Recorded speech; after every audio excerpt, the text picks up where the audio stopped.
Today we've got Dave Czeszewski of Perdoceo Education to talk to us about what it means to be a CIO in the age of COVID and beyond. Here it is.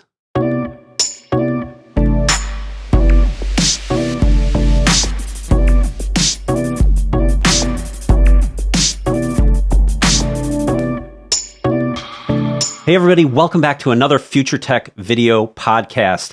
As usual, I have with me Sundish Patel. Sundish. Go Cubs. That's an exceptional wave for you today. You're really stretching. I was going big today. Going big. And so today we have Dave Czeszewski, who is CIO of Perdoceo. Am I pronouncing that correctly? I looked that up, and it said Perdoceo Education. Perdoceo. Okay, because Wikipedia says Perdoceo is with a hard K, but you pronounce it Perdoceo? If you're true Latin, you're probably correct, Chris, but we went with the American version. It's probably for the best. So Dave Czeszewski, who is CIO of Perdoceo Education Corporation, which was formerly Career Education Corporation, an educational services company focusing on online education, which is a very relevant thing these days. I'm really excited to have Dave here today because not only does he bring the CIO perspective, but Dave is an exceptionally transformative CIO. And I think he has some great thoughts on what's going on right now in the industry and how to maximize technology in a company. So I'm excited to hear what the secret is to staying ahead in the technology game from Dave Czeszewski. Welcome, Dave. How are you? I'm well. In a very weird time. I'm in our office building right now in Schaumburg, and this building typically holds about 1,150 people, and we have 5 in the building today. So we have a lot of people working from home. That's pretty excellent social distancing, I would imagine there with 5 people. Yeah, I'm about the closest person near me is about 150 feet, and I kind of like it like that anyway. Family doing well? Everybody doing well at home as well? Everybody's well. Our daughter is staying with us. She moved out maybe 18 months ago. She is with us and working from home, and our son is in downtown Chicago and is doing fine. He's also working from home, so we are blessed to be healthy and employed. That is a great thing these days. A great thing. Yep.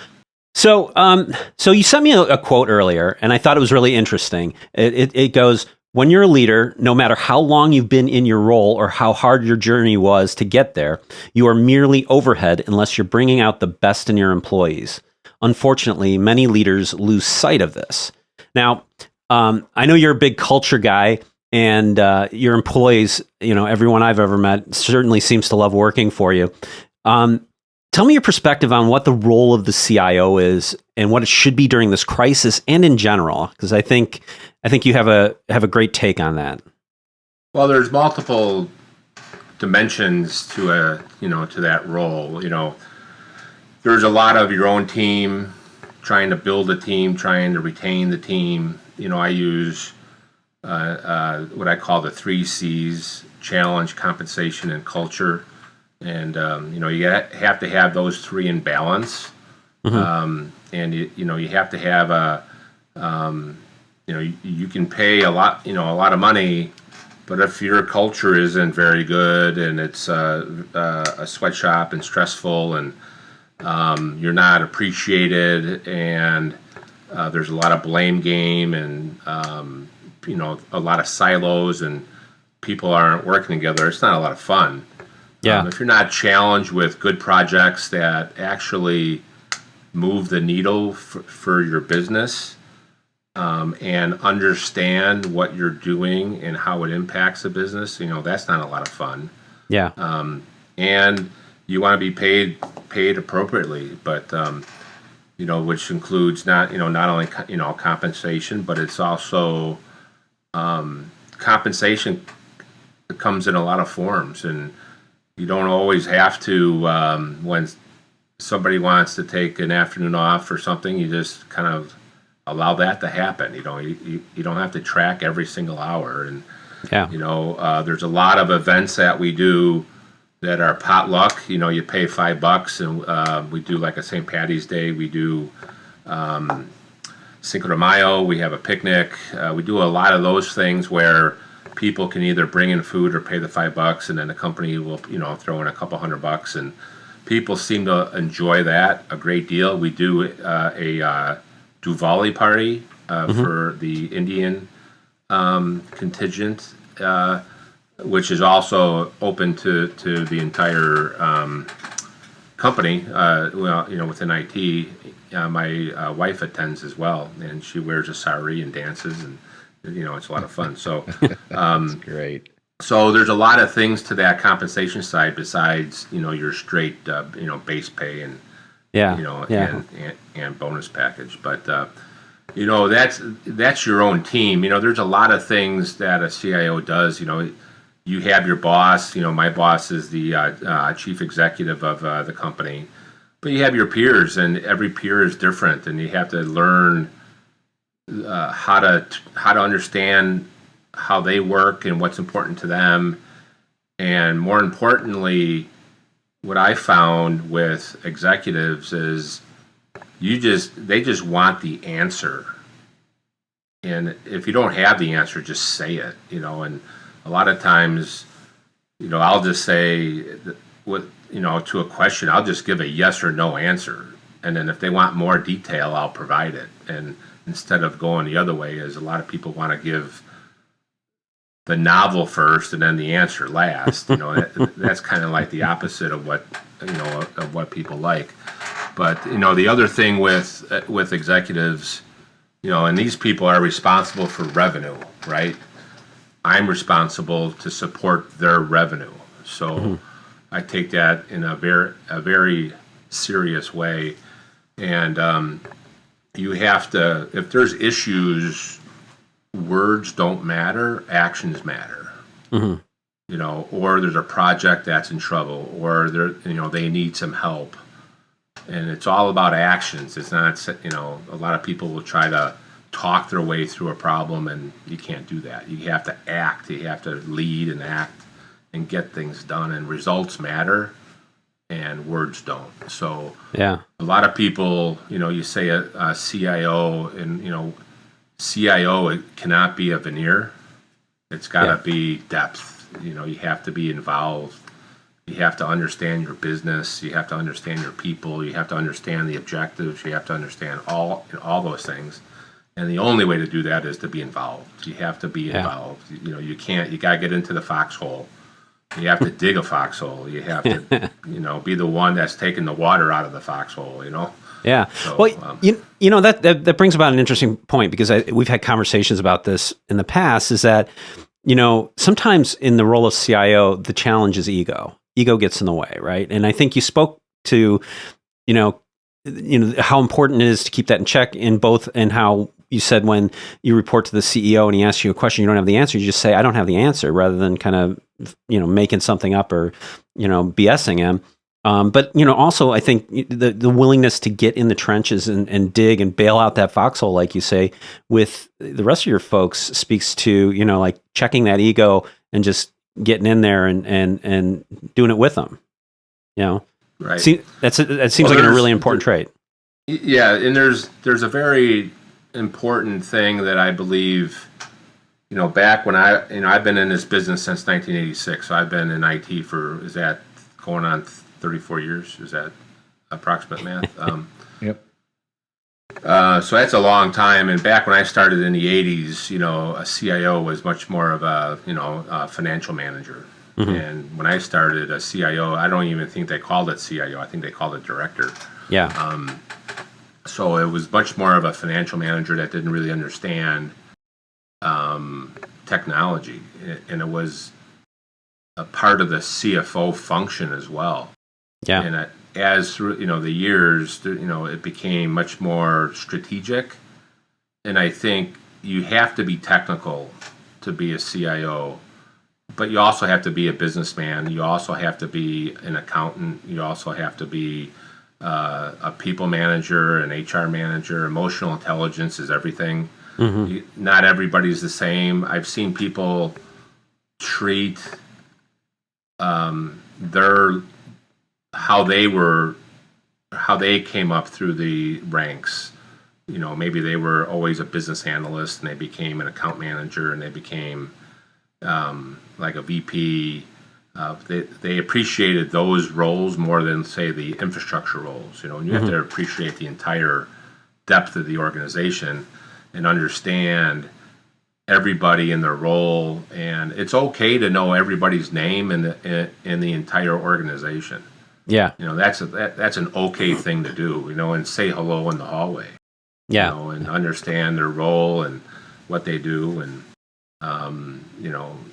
appreciation. It's so important. Yeah, it's so important to demonstrate respect because, even in this COVID situation, I had about 20 to 25 people out of 100 employees, and we have about 100 contractors. But I didn't ask a single person to work overtime. I didn't ask a single person to come in on the weekend. And they worked 21 days straight, I think. And they just did it, and it's just a great team. Yeah, well, I think that laying down the vision so that everybody's on board and on the same page with the vision of what needs to be done. I think people then just take the initiative on their own. I think that's a really important aspect of it. Yeah. Go ahead. Sorry, didn't mean to interrupt you. And that's a very important thing. Is you can't mandate a solution. You could have your own bias, your strong bias, and argue for that solution. And Sandesh knows this for a fact that I have those biases, and usually it's about his price being too high. But you do argue it well. Yeah, it's a good debate. We've had a lot of debates over the years on technology, and you got to let the entire team voice their opinion and the team members, the engineers and technicians have changed direction based on their feedback. And that's a very important way to get buy-in and kind of do the right thing, because to be honest with you, we don't know what the heck we're doing. The people that know what the heck they're doing are the ones that are doing it. Yeah, absolutely. I don't allocate storage. I don't develop a line of code. I don't have access. The only thing I have access to is email. I can't do anything in some reports, right? But you got to let these people guide and help you out. You just can't it can't be a mandate. Yeah. Chris, I got a story on that one. So, Dave, I don't know how long ago this was, but we had redesigned a network for you. We had upgraded a lot of things within your data center, and I remember at one point we had an issue. And what I thought was super awesome is, there's probably about, it's one of those calls where there's like 20, 25 people on the call, and Dave is on there, right? It's like, oh, wow, the CIO is on this call. It's like one of those moments where everyone's like got their guard up. But what was so great is all Dave was really doing is he was navigating the conversation. He was asking his people that were in the trenches, he's asking them direct questions because he knows that that's the guy who really knows the answer, right? Like, there's no way that an IT director or a vice president or a CIO knows exactly what's happening, and Dave would give them a voice on the call. And I think that's what was so powerful. He was using his leadership to get the real truth out there, right? And challenge it, because sometimes people don't want to challenge each other. They don't want controversy. But ultimately, being in that foxhole, Dave, I don't know how you feel about it, but for me, it was really cool because you're in the foxhole with us, and we ultimately fixed that problem. People are working all night, right? People are jumping on a call, and that same person, I'm going to bed and I'd wake up the next day. The same people are still on the call. It's what you said. Culture trumps compensation all day long. When you build that culture, that's what makes this thing fun, and that's when you do really cool stuff. Yeah. Well, and on that, Dave, one of the things that you said that, you use as a tool for motivating people is having really impactful projects that they're working on, things that move the needle. you're a very technical CIO, and you tend to stay very on top of technology and things that are going on in the market. What's your strategy for staying on top of things, but also bringing in those transformative projects? Well, there's a lot of dimensions to that, and I think it's all about communication and informal communication with vendors, with your IT team members, but more importantly, it's your business partners. There's a business partner of mine that runs one of our universities that is very akin or attuned to the ed tech space. He's got a very clear understanding of what other universities do, and that is extremely helpful. And getting back to what makes it all work is it's that type of input and that type of vision, because you can't know it all. And don't expect to know it all, and build a relationship so that people can share those ideas, and don't be afraid to give the credit to all those people at the same time. Because it's not the CIO show; it's our show. It's everybody. And I'm bonus the same exact way as, well, not the same amount, but the same exact way as the people that are responsible for revenue.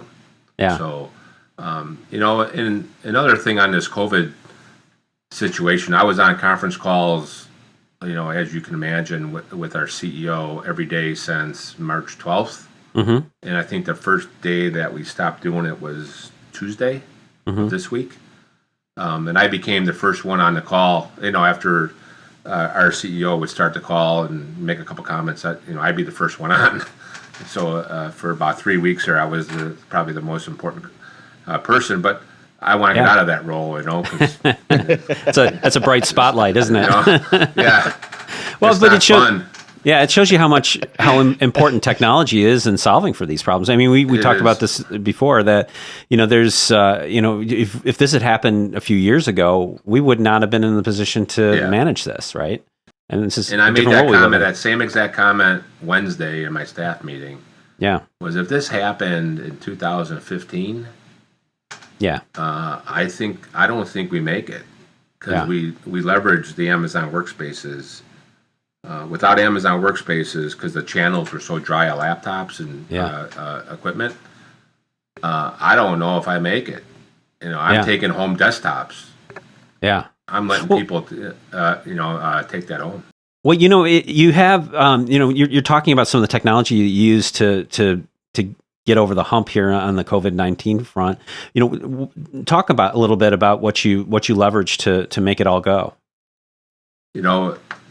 It was February 27th.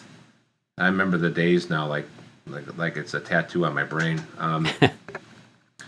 I got a call from two people in our Arizona office, and they're both vice presidents. They're like, "Hey, what's your thoughts on if we have to be quarantined?" And we just had a meeting with the CEO that day, and that was the first time that we ever talked about it. And it was like, "You think that's going to happen?" And at the time, you're like, "Wow."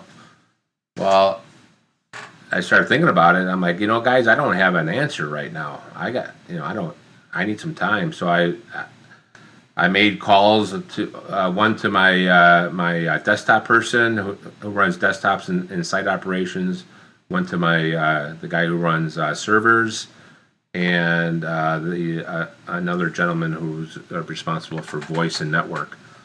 So they started thinking about it, and we came in on Monday, and which was March 2nd, and we had a meeting, and we decided, because we had a lot of students using the Amazon workspaces, and we had the most experience and the most automation there, that would be better than the Azure approach. Now, Azure, we use Azure as our data center cloud. But we don't use it for like a VDI approach. So we went down that path, and They started to build an image, so they had a standard desktop image. They started to build out the VPN between Amazon and our data center, and the big thing was all the security tools. What's the firewall and what's the patching mechanism, and how do we roll out new software, and the other thing was how do we get the Avaya PBX working in Amazon workspaces. So that lead time was hugely important. But then I started realizing we're going to need laptops too. So I started calling vendors. I started buying refurbished laptops, for $300-$400 just to build up inventory because the shelves were bare. Yeah, and it was like the toilet paper run. So I was on with the vendor. He says I have 300 HP refurbs. They'll be gone in an hour. So usually I have to get a PO and I have to do all that. I said, buy them. I called my CEO. I say, hey, I just spent, I'm not going to say how much it was, but it's hundreds of thousands of dollars. Sure. I just spent that, so I had carte blanche. Yeah. Basically carte blanche. And I think we'll talk about this too, Sandesh and Chris, about vendor, but I was buying stuff on my word. Yeah. Without PO or contract, and you don't develop that overnight, right? You got to, build that. So we spent a lot of money on licensing because, we basically added 1,700 computers in 4 days. Wow. And you had to train everybody to get them working on that too, right? Well, what we did, and I'll take a little credit for this one, Chris. I try not to take a lot of credit, but I was thinking to myself, well, how do we support this rollout? Because it's going to be just a chaos, right? Mm-hmm. We have 2,000 contact center employees that have never worked from home. Mm-hmm. A lot of them don't know what a VPN is, and that's not a knock. It's just they don't need to know, right? That's not their life. IT person, that's their life, right? But we use YouTube. So we started to record all the things you had to do to download the Amazon client, to configure it, how to do your wireless, how to do the Avaya soft phone, how to remember your station ID, your cube number, all this stuff that you need. We recorded about 20 YouTube videos. Wow. And then what we did is we sat down, we identified about 60 it might have been more than that, maybe 100, what we call like an SME, a subject matter expert. Mm-hmm. And we trained them on March 16th and 17th. And they trained their teams on how to do this. Yeah. And that's awesome. Rolled it out.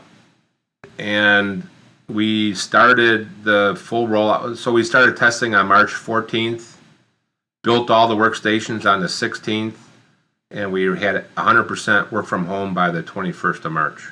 Wow. I mean, that's an incredibly aggressive timeline. I'm sure you never thought you would be able to, no way. If you would have told me, if you would have come to me and said, Dave, get a plan to be work from home, I said, well, I need a year. Yeah. And we did it in 96 hours. Oh my God. It's amazing what you can do when you change your risk profile a bit, huh? Well, and what really turned it for my team to really say, yeah, this is a good thing to do, was I said, guys, they're going to close schools. All these people are going to have to stay home. Yeah. Then everybody got it crystallized. Yeah, you're right. That's going to happen, because if they close schools when it's 18 degrees out, they're going to close schools when COVID's coming, right? So that was like the crystallizing moment that helped everybody get focused. But we had a lot of luck, a little bit of luck. We were kind of looking, okay, what can go wrong, and we're looking at the network, and there's a VPN router between Amazon and us. It's not a circuit. It's over the internet, and we were going to run out of capacity. So we bought a used router off a shelf someplace that gave us 5x capacity, and actually, if we didn't have that in place, we would have been down on like Wednesday of this week. So wow. we did buy some new ones, but the lead time on the new ones was 5 weeks. And we got them in, and they're mounted, and we're turning those new ones with support on Saturday. But we got lucky, like, because you start asking the questions, what can go wrong? You start pulling strings on fabric and see how long the string is, right? Yeah, well, I don't think that's luck. I think that's actually just good forethought and preparation. But it was luck that we could find even any part. Yeah. And then the laptop thing, just the laptops was, we bought 750 laptops from Lenovo, and I find out that they're getting manufactured in China. So this is the first week of March, right, or the second week of March. I'm like, oh no, that's not coming in here until for a year, right? Yeah. So, in fact, those did arrive though, but so I called the vendor and I said, hey, I need laptops, and that was the 300 we bought, and that was one of those things where just buy them, just get them. Yeah. And the same thing with hotspots, and this is what I really feel good about.